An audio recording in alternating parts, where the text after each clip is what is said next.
Allahumma kini shari nafsi wa shari shetani wa junudi, wa kini shari kuli azidin ida azad. Ô Allah, protège-moi du mal de mon âme, du mal de Satan et de ses soldats, et protège-moi de l'envieux lorsqu'il envie. Allahumma urzukna riskan alalan taïban waziyan, wa barik lanafi, wa ajialna minute ash-shakiran. Ô Allah, accorde-nous une subsistance licite, pure et abondante, bénis-la pour nous et fais de nous des reconnaissants. Rabbana takabal mina inaka anta asamiu alalim, wa tub alena inaka anta attawabu aeraim. Subhana rabbika rabbi alizati amayazifin, wa salama ala al-mursalan, valendu lilahi rabbi lalama. Seigneur, accepte de nous, car tu es l'audi, l'omniscient. Accepte notre repentir, car tu es celui qui accepte le repentir, le très miséricordieux. Gloire à ton Seigneur, le Seigneur de la puissance, il est au-dessus de ce qu'ils décrivent. Et paix sur les messagers, et louange à Allah, Seigneur des mondes. Comment la dua peut changer le destin? En islam, la croyance au destin fait partie des 6 piliers de la foi. On distingue 2 notions, al-Qadr, qui désigne la prédestination et la mesure fixée par Allah pour toute chose, et al-Qada, qui renvoie à la réalisation effective de ce qu'Allah a décrété. Tout est inscrit dans la tablette préservée, car Allah sait ce qui fut, ce qui est et ce qui sera. Cependant, cela ne signifie pas que l'être humain est privé d'action. Allah, dans sa sagesse, a inscrit que certaines choses se produiraient en fonction des actes de ses serviteurs. Parmi ces actes figure la dua. Le prophète a dit, « Rien ne repousse le décret si ce n'est la dua ». Rapporté par Ahmad et At-Tirmidhi. Ce hadith montre que l'invocation peut repousser un mal, adoucir une épreuve ou attirer une miséricorde qui n'était pas encore destinée au serviteur. Un autre hadith rapporte, « La dua est utile pour ce qui est déjà descendu et pour ce qui n'est pas encore descendu. Alors, au serviteur d'Allah, invoquez-le. » Rapporté par Al-Hakim. Ce texte illustre que l'invocation agit à la fois comme un bouclier et comme une cause de bénédiction future. Elle fait partie du plan d'Allah, car lui-même a décrété que certains événements seraient liés à l'invocation du serviteur.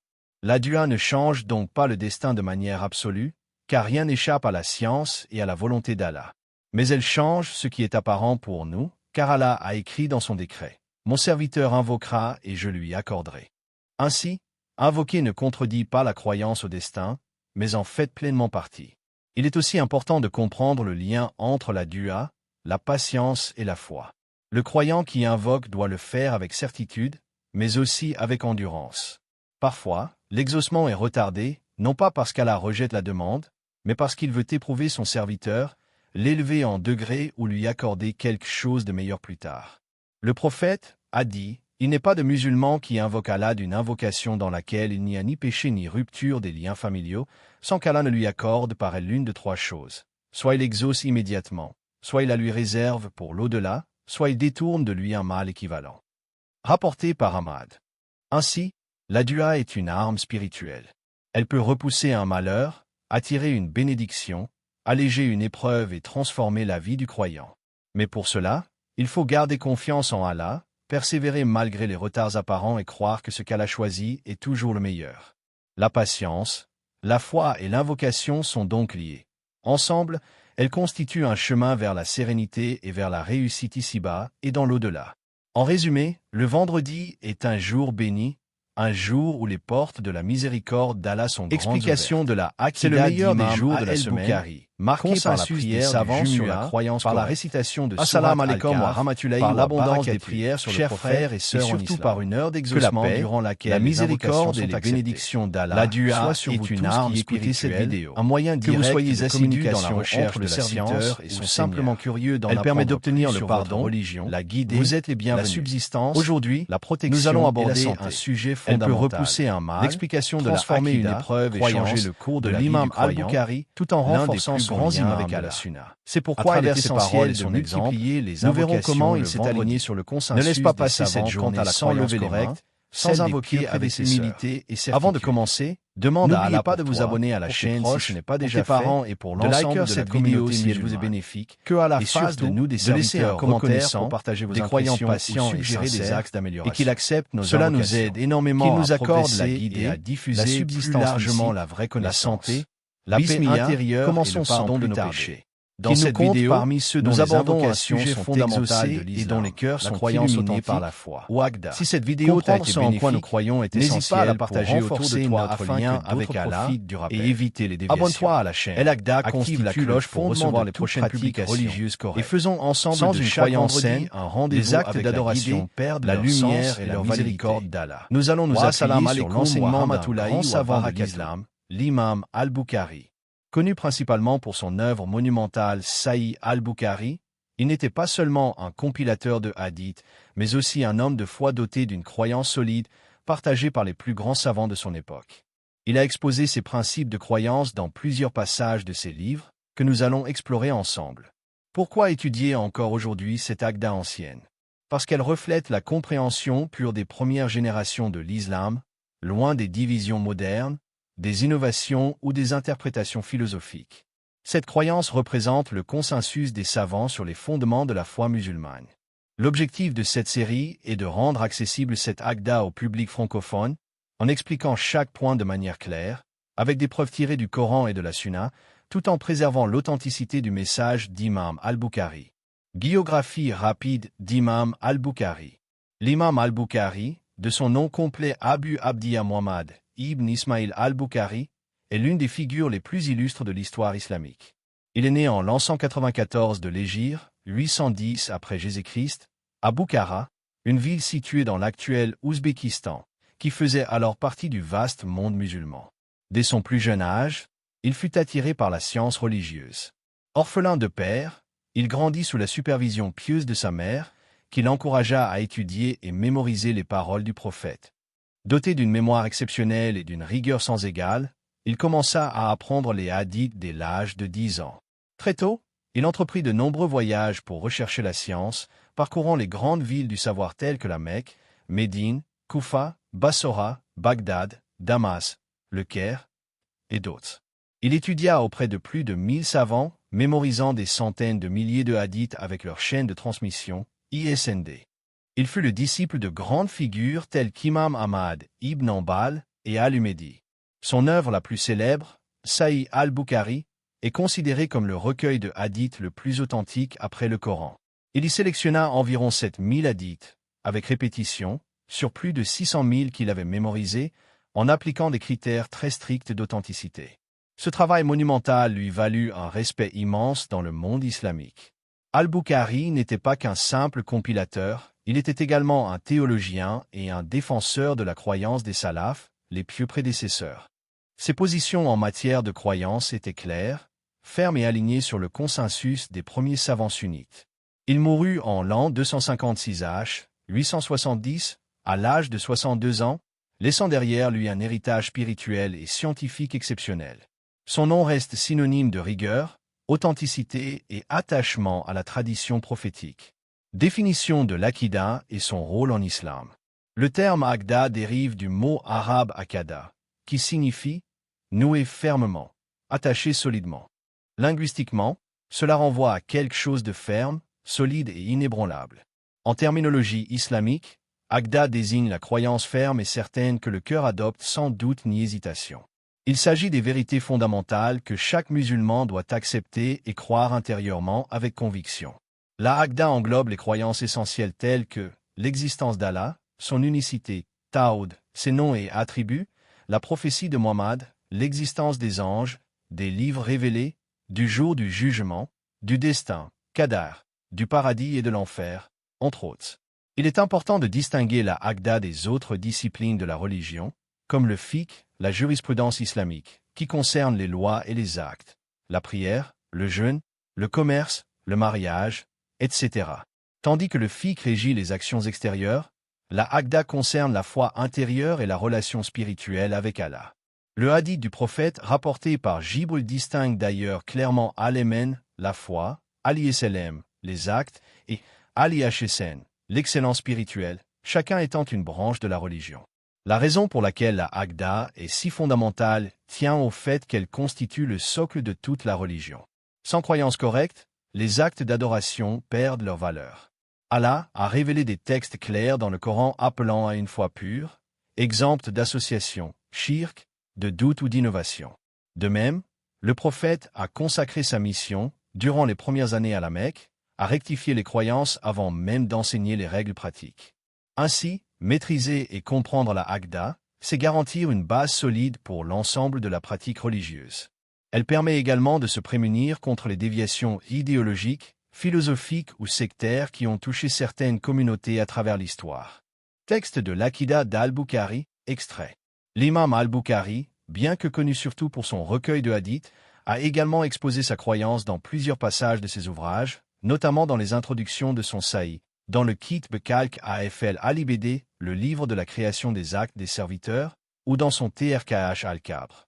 Ces textes reflètent une croyance conforme à celle des salafs, pieux prédécesseurs. Voici un extrait célèbre tiré du Kalk Afl Al-Ibd. Nous croyons qu'Allah parle, et sa parole est réelle. Il a parlé à Moïse. Et il parle comme il veut. Il n'y a rien qui lui ressemble, et il est l'audit, le voyant. Petit losange bleu, explication ligne par ligne. 1. Nous croyons qu'Allah parle, et sa parole est réelle. Cela affirme la croyance en la parole réelle d'Allah, Al-Kalm Al-Akuku, sans entrer dans le comment, Bi-el-Kaif. Contrairement à ceux qui ont nié ou interprété la parole divine comme une métaphore ou une création, Al-Bukhari affirme qu'Allah parle réellement, comme il a révélé dans le Coran. 2. Il a parlé à Moïse. Référence directe au verset coranique. Et Allah a effectivement parlé à Moïse de vive voix. Sourate An-Ni, 4, 164. Cela confirme l'attribut de la parole d'Allah comme littérale, et non symbolique ou allégorique, rejetant ainsi les interprétations rationalistes. 3. Il parle comme il veut. Affirmation de la volonté d'Allah dans ses attributs. Il parle quand il veut, à qui il veut, comme il veut. Cela rejette toute tentative de limiter ou de conditionner sa parole. 4. Il n'y a rien qui lui ressemble, et il est l'audit, le voyant. Ce verset coranique, Sourate Hshr, 42, 11, résume la méthodologie salaf dans la croyance. Affirmer les attributs d'Allah sans ressemblance, sans altération, sans négation, et sans chercher le comment. Allah a des attributs, mais rien n'est semblable à lui. Petit losange bleu mots-clés et leur signification. Al-Kalm, la parole attribut d'Allah affirmée sans négation ni comparaison.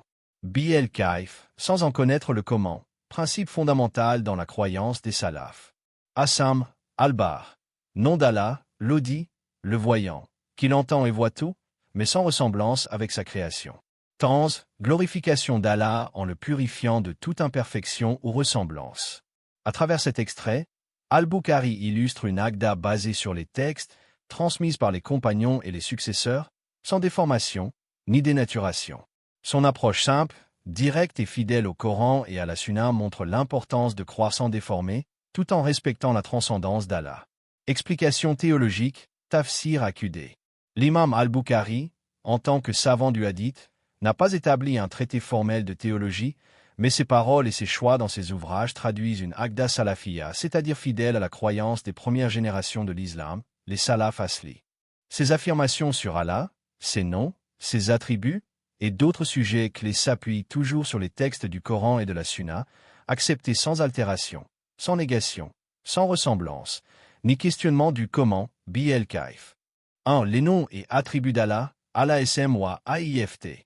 Al-Bukhari affirme, comme tous les salafs, que tous les noms et attributs d'Allah mentionnés dans le Coran ou dans les hadiths authentiques doivent être acceptés tels quels. Par exemple, Allah est le vivant, l'audit, le voyant, le tout-puissant. Il a une volonté, il aime, il est en colère, il rit, il descend, il parle.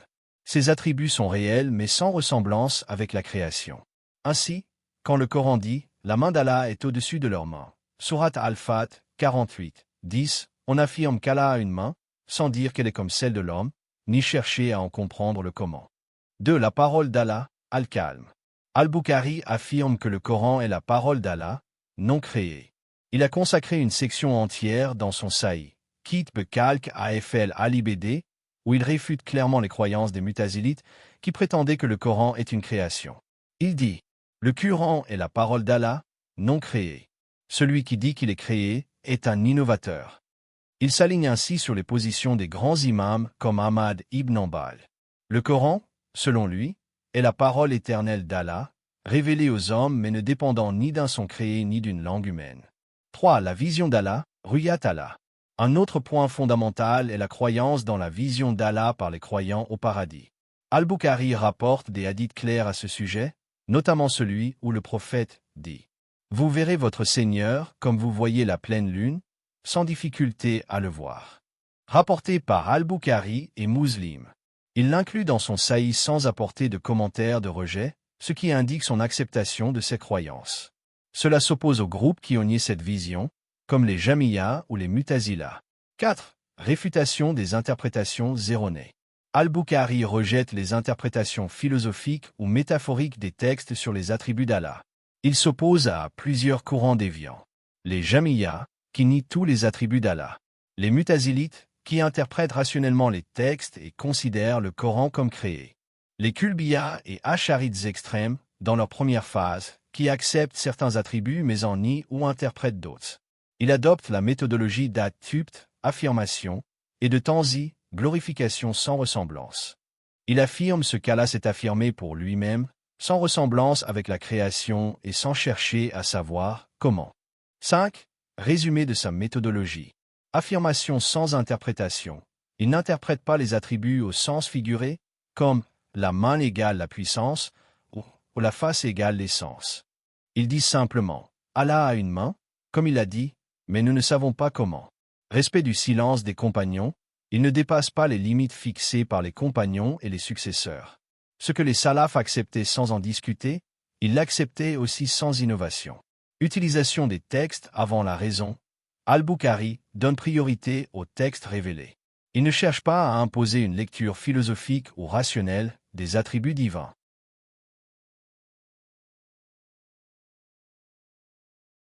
L'imam Al-Bukhari adopte une aqda claire, textuelle, enracinée dans le Coran, la Sunna et le consensus des salafs. Sa théologie est préservée des spéculations philosophiques et invite le musulman à croire avec soumission et révérence, sans contredire les textes par sa raison limitée. Le consensus des savants, IJM, sur la aqda correcte. Dans la tradition islamique, l'IJM, le consensus, est une source fondamentale de la législation et de la croyance. Il désigne l'accord unanime des savants musulmans qualifiés d'une époque donnée sur un point religieux. Lorsqu'un tel consensus est établi, il devient obligatoire pour tous les musulmans et ne peut être contredit. Le prophète Mohammed a dit « Ma communauté ne se réunira jamais sur l'égarement ». Hadith authentique, rapporté par plusieurs sources. Ce principe montre que la vérité en matière de croyance ne peut pas être portée par une minorité marginale ou des philosophes isolés, mais bien par la majorité des savants fermement enracinés dans le savoir. Petit losange bleu, le consensus sur la aqda des salafs. Depuis les premières générations, les compagnons du prophète, les tbins, successeurs, et les savants des siècles suivants ont tous partagé une même aqda, croire en Allah, en ses noms et attributs, sans les altérer, sans les interpréter, sans les nier ni les comparer à ceux de la création. Voici quelques exemples de grands savants qui ont soutenu cette croyance. Imam Malik ibn Anas, M179H. Il a dit à propos de l'istiwa, élévation d'Allah sur le trône. L'istiwa est connu, le comment en est inconnu, y croire est une obligation, et le questionner est une innovation. Imam Ahmad ibn Hanbal, M241H. Il a combattu les innovations des Jamiyya, défendu la parole non créée d'Allah et affirmé les attributs divins comme ils sont venus. Imam Al-Shafi, M204H. Il mettait en garde contre l'usage abusif de la raison dans la religion et affirmait que la croyance devait être basée sur les textes. Imam Al-Tawi, M321H, ***. Son Aqda Awiya est l'un des résumés les plus reconnus de la croyance sunnite, affirmé par toutes les écoles juridiques traditionnelles. Imam Al-Bukhari, M256H, ***. Par ses choix dans son Sahih, il a montré son attachement à la croyance des salafs, notamment sur la parole d'Allah, la vision d'Allah et ses attributs. Petit losange bleu, les points fondamentaux du consensus dans la croyance sunnite. Voici quelques éléments de Aqda sur lesquels les savants sunnites sont unanimes. Allah est unique, sans associé, ni égal. Il a des noms et attributs réels, conformes au texte, sans ressemblance avec sa création. Le Coran est la parole d'Allah, non créée. Les croyants verront Allah au paradis, d'une vision réelle, sans en saisir le comment. La foi, Amen, augmente avec l'obéissance et diminue avec le péché. Le destin, Qadar, bon ou mauvais, fait partie intégrante de la foi. Le prophète Mohammed est le dernier des messagers. L'intercession, le châtiment de la tombe, la résurrection physique, le paradis et l'enfer sont des réalités. Ce consensus constitue une barrière protectrice contre les innovations introduites par des groupes comme les Jamiyya, Mutazilites, Qadariya ou certains extrémistes modernes. Le musulman attaché à la sunna se réfère à cette aqda solide, transmise de génération en génération, sans altération. Revenir à l'IJM, c'est revenir à l'unité doctrinale et à la voie du juste milieu. C'est suivre ceux qui ont hérité du savoir prophétique, et non ceux qui prétendent réinterpréter la religion selon les modes intellectuels contemporaines. Souhaitez-vous maintenant passer à la section 7 sur l'importance de préserver la Aqda aujourd'hui? Importance de préserver la Aqda aujourd'hui. Dans le monde moderne, la foi du musulman est confrontée à de nombreux dangers idéologiques et spirituels. Jamais auparavant les sources d'influence n'ont été aussi nombreuses, aussi accessibles et aussi agressives. La philosophie rationaliste, les idéologies matérialistes, les sectes pseudo-religieuses ou encore la réinterprétation excessive de la religion par des penseurs modernes ou non qualifiés menacent l'unicité doctrinale de l'islam. Beaucoup de croyants aujourd'hui adoptent inconsciemment des idées étrangères à l'islam. Négation des attributs d'Allah, rejet des réalités de l'au-delà, relativisation du message prophétique, ou même confusion entre l'islam authentique et les mouvements sectaires extrêmes ou libéraux. Cette perte de repères découle souvent d'une ignorance de la Aqda authentique, transmise par les savants et préservée dans les textes. Préserver la Aqda correcte permet aux musulmans de protéger sa foi contre ces courants déviants. Elle agit comme un rempart intellectuel et spirituel, une base solide sur laquelle il peut bâtir sa pratique, sa vision du monde et sa relation avec Allah. La Aqda, lorsqu'elle est bien comprise, nourrit le cœur, éclaire la raison et oriente les actes. Une croyance saine mène également à un comportement sincère. En effet, celui qui croit véritablement qu'Allah voit tout, entend tout, connaît les intentions les plus secrètes et jugera chaque action, développera naturellement la crainte révérentielle, taqwa, l'humilité, la patience, la justice et l'honnêteté. À l'inverse, une foi confuse ou corrompue ouvre la porte à l'hypocrisie, à l'extrémisme ou au laxisme. Dans une époque marquée par la confusion religieuse, revenir à la Aqda des salafs, comme celle enseignée par l'imam al-Bukhari, est un acte de protection, de purification et de fidélité au message prophétique. C'est une nécessité pour tout musulman soucieux de préserver sa foi et celle de sa famille.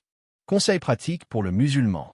Dans le tumulte des idées modernes et des influences contradictoires, le musulman sincère doit prendre des mesures concrètes pour préserver et fortifier sa Aqda.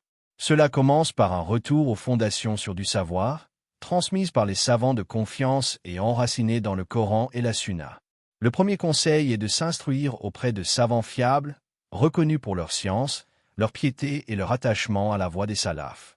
Il est essentiel de choisir ces sources d'apprentissage avec prudence, car une erreur dans la croyance peut avoir des conséquences graves. Il est également recommandé de lire les textes classiques de la Aqda, comme ceux d'Imam al-Bukhari, Imam Ahmad, Al-Tahawi ou Ibn Taymiyyah. Ces ouvrages sont clairs, concis et ancrés dans les paroles des compagnons du prophète. Ils offrent une lumière stable dans une époque d'obscurité intellectuelle.